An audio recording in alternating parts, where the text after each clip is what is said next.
Today, the subject is don't put all your eggs in one basket. What do I mean by that? Two things I want to talk about.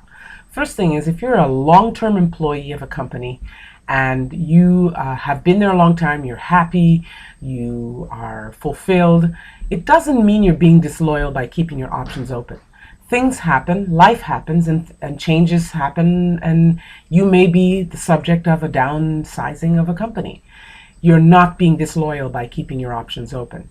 So one of the things you need to do is to network. Network within your company, but also network with outside of your company.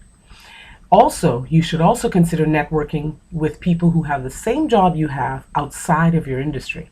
That is a way of keeping options open in terms of people to contact in case you need a favor, people to contact to understand whose company's hiring, if for any reason things change at your company. It's about building your brand. It's not about being disloyal. It's about managing your career and being in charge of it. The other thing I want to talk about is all your eggs in one basket. Job options, keeping your options open.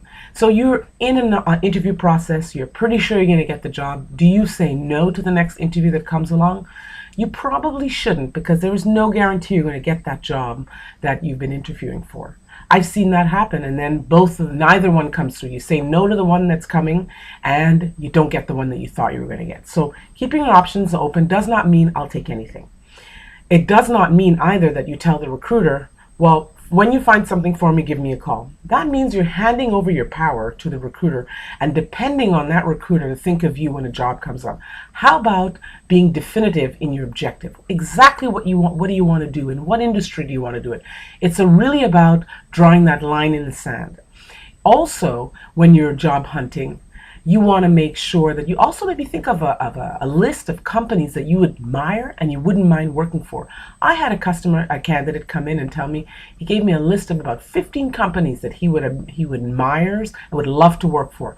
And as luck would have it, 2 weeks later that client called me and was looking for exactly the kind of role that this gentleman was doing and for a company that he had on his list that he admired.